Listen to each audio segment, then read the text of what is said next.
안녕하세요. 장윤선 변호사입니다.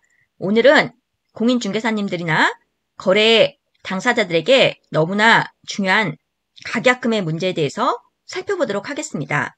계약의 교섭 단계에서 지급한 가계약금의 반환과 공인중개사의 손해배상 책임에 대해서 구체적으로 잘 설치하고 있는 판례 3개를 소개를 해드리고자 합니다.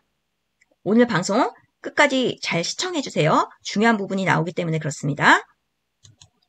자, 대법원 2021년 9월 30일 선고 2021-248312호 사건을 보겠습니다. 가계약금에 관하여 해약금 약정이 있었다고 인정하기 위해서는 약정의 내용, 계약이 이루어지게 된 동기 및 경위, 당사자가 계약에 의하여 달성하려고 하는 목적과 진정한 의사, 거래의 관행 등에 비추어 정식으로 계약을 체결하기 전까지 교부자는 이를 포기하고 수정자는 그 배액을 상환하여 계약을 체결하지 않기로 약정하였음이 명백하게 인정되어야 한다고 했어요. 한편 가계약서 작성 당시 매매계약의 중요 사항인 매매 목적물과 매매 대금 등이 특정되고 중도금 지급 방법에 관한 합의가 있었다면 당사자들 사이에 부동산에 관한 매매계약이 성립되었다고 볼 수 있다고 했습니다. 그런데 이 사건에서는 원심은 다음과 같은 이유로 원고와 피고 사이에 가계약금을 해약금으로 하는 약정이 있었다거나 가계약금의 수수를 통해 이 사건 부동산에 관한 매매계약이 성립한 결과 가계약금에 관하여 민법 제565조가 적용되는 것으로 볼 수 없다는 취지로 판단을 했어요. 그럼 어떤 이유냐면 매수인인 원고와 매도인인 피고는 직접 대면하거나 연락하지 않고 각자의 공인중개사 사무소를 통해 상대방 의사를 전달받았습니다. 원고는 피고 측 공인중개사의 계좌로 가계약금 2천만 원을 송금하였는데 그 송금 경위에 관하여 원고가 대출금리를 알아보는 기간 동안 피고 측 공인중개사에서 가계약금을 보관하고 있다가 대출 이자가 4% 이상이 되면 가계약금을 반환하기로 하고 이를 송금하였다고 주장했어요. 피고는 자신의 공인중개사로부터 실제 매도 금액은 5억 8천만 원인데 원고와 매매계약서는 6억 원으로 작성하고 그 차이 2천만 원과 피고가 부담할 중개보수 500만 원을 합친 2,500만 원 선불로 지급해 준다면 가계약금을 송금해 주겠다는 제안을 받고 이에 응하여 가계약금을 송금받았어요. 이와 같이 피고가 원고에게 실제 매도 금액을 속이는 것을 조건으로 공인중개사로부터 가계약금을 송금받은 것을 두고 진정한 의미의 가계약금이 수수되었다고 평가하기는 어렵다고 했습니다. 나아가 원고와 피고 사이에 매매계약의 본질적 사항인 계약금, 중도금 액수 및 지급 방법, 잔금의 구체적 액수 및 지급 방법, 부동산 인도 시기 등에 관하여 구체적인 의사의 합치가 있었던 것으로 볼 정황도 확인되지 않는다고 했어요. 이 사안에서는 다항이 핵심이죠. 지금 매매 대금을 속였잖아요. 그렇기 때문에 그렇게 해서 받은 가계약금은 진정한 의미의 가계약금이 수수되었다고 평가하기는 어렵다고 했어요. 잘 기억하셨다가 공인중개사분들이나 그리고 이제 거래 당사자가 되실 분들 이렇게 속이시면 안 됩니다. 그리고 울산지방법원 2021년 6월 1일 선고 2020나 12,219 판결을 보겠습니다. 여기도 또 중요한 내용이 나오기 때문에 설명 잘 들어보세요. 피고가 울산 중구에 있는 아파트를 소유하고 있었는데요. 공인중개사 F를 통해서 원고에게 이 사건 아파트를 매도하기로 했어요. 원고는 2019년 9월 16일 날 F로부터 아래와 같은 문자 메시지를 받고 같은 날 피고 명의 계좌로 500만 원을 송금하였는데요.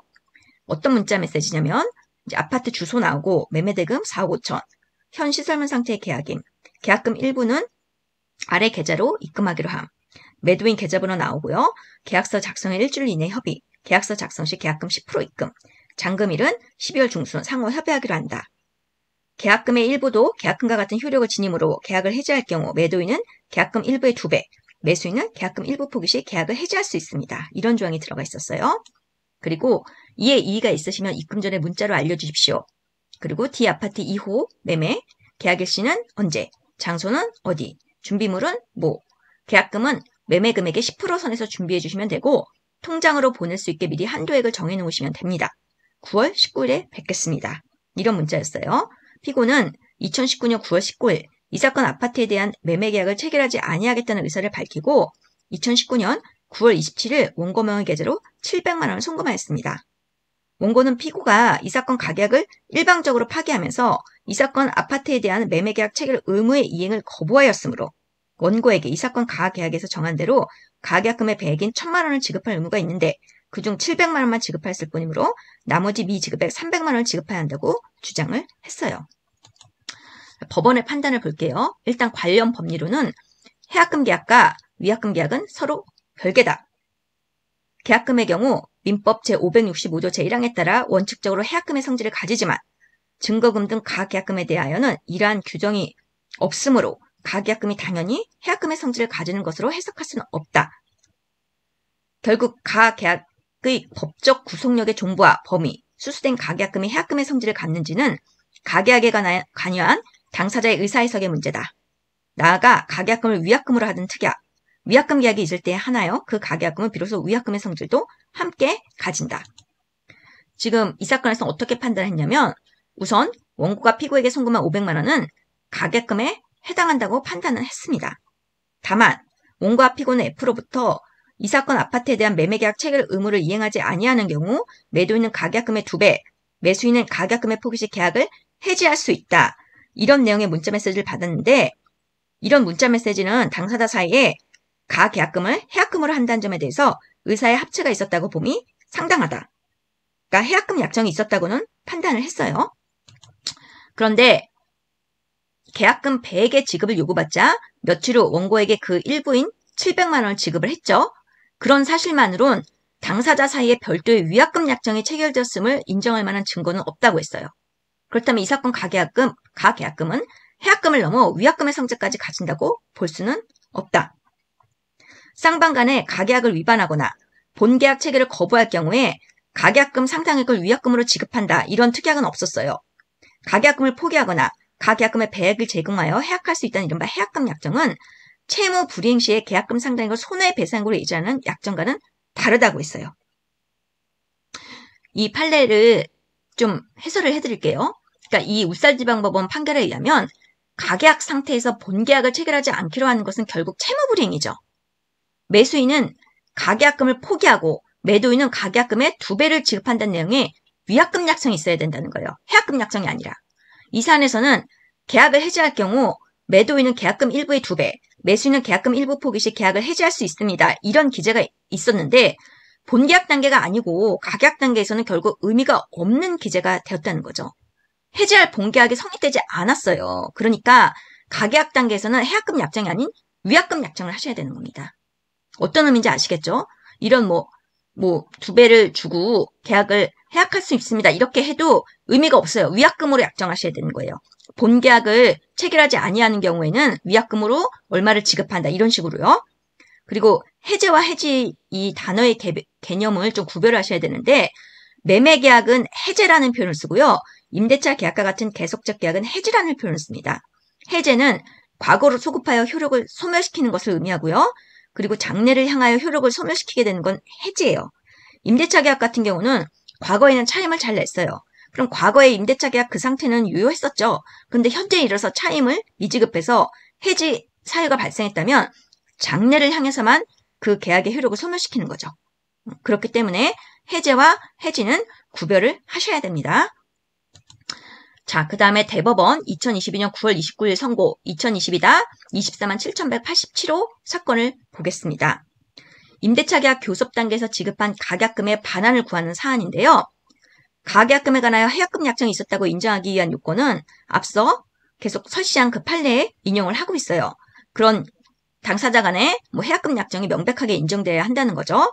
원고가 임차인인데요. 원고가 이 사건 아파트 임대차 계약에 관한 교섭 단계에서 피고 임대인에게 가계약금 300만 원 지급하였다가 개인 사정으로 임대차 계약 체결을 중단한 후 가계약금의 반환을 구하자 피고가 위 가계약금이 해약금에 해당하므로 몰치해야 한다고 다툰 사안이었어요. 원심은 원고가 피고에게 지급한 금원을 가계약금이라고 보면서도 가계약금은 교부자인 원고가 스스로 계약 체결을 포기한 경우 당사자 사이에 달리 정함이 있지 않는 한 수령자인 피고에게 몰치된다는 이유를 들어 원고의 피고에 대한 가계약금에 관한 부당이득 반환 청구를 배척했으나 대법원이 뒤집은 거예요. 당사자 사이에 가계약금을 해약금으로 하는 약정이 있었으니 명백히 인정되지 아니하는 한 원고가 스스로 계약 체결을 포기하더라도 가계약금이 피고에게 몰치되는 것으로 볼 수는 없다고 판단한 겁니다. 내용 볼게요. 사실관계 보시면 피고 C는 2020년 12월 8일 서울 강남구에 있는 어떤 아파트를 2020년 11월 24일자 매매를 원인으로 소유권 이전 등기를 마쳤어요. 그 무렵 이 사건 아파트에 입주할 임차인을 구하기 위하여 공인중개사인 피고 B에게 의뢰해야 했습니다. 입주할 아파트를 알아보던 원고 부부는 2020년 12월 11일 피고 B로부터 이 사건 아파트에 관하여 전화를 듣고 문자 메시지를 통하여 피고 C와 사이에 임대차 보증금 8억 7천만 원, 입주일은 2021년 2월 24일로 대강의 내용을 정하여 임대차 계약을 체결하기로 하고 원고는 같은 날 피고 C명의 계좌로 300만 원 송금했어요. 이 사건 아파트에 관해서는 2020년 12월 11일 기준으로 해서 주식회사 G명의 2건의 근저당권과 주식회사 H명의 2건의 근저당권이 설정되어 있었는데 위 4건의 근저당권의 채권채거의 합계액은 15억 3천만 원이었습니다.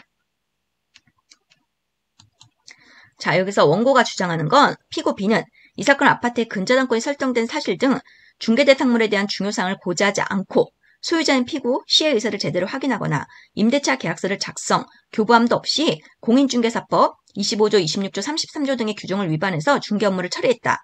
그래서 이로 인하여 원고는 300만 원 상당의 손해를 입었으므로 피고 B는 원고가 입은 손해 300만 원 상당을 배상할 의무가 있다고 해서 공인중개사님에게까지 이제 책임을 물은 거예요.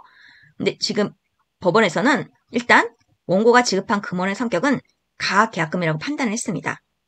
원고는 이 사건 소장에서 스스로 가계약금 명목으로 300만 원을 지급하였다고 주장하였고 피고들도 가계약이 체결된 사실에 대하여는 다투지 않는다. 그런데 원고는 이 법원에 이르러 가계약이 아닌 정식 임대차 계약이 체결되었을 전제로 피고 B의 공인중개사법 위반을 주장하면서도 피고 C에 대하여는 가계약조차 체결되지 않았다는 주장도 하고 있는 바. 벌써 주장이 모순되죠? 지금 항소심에서는 원고가 스스로 인정하고 있다시피 피고 C와 사이에 이 사건 아파트에 관해 어떤 계약서도 작성한 바 없는 점과 문자 메시지로만 대강의 계약 내용을 정하여 금원을 송부한 점 등을 살펴보면 가계약금 명목으로 300만 원을 지급한 거죠. 그래서 항소심에서는 공인중개사에 대해서는 원고가 들고 있는 공인중개사법 25조, 26조 설명무, 거래계약서 보존 의무 등은 본계약의 체결을 전제로 하는 규정들이어서 가계약 단계에서는 해당 사항이 없다고 한 거예요. 그리고 이 근저당권에 대해서도 원고는 가계약금 지급 당시 위 근저당권 말소가 이미 예정되어 있던 사실을 알았을 것으로 보이고요.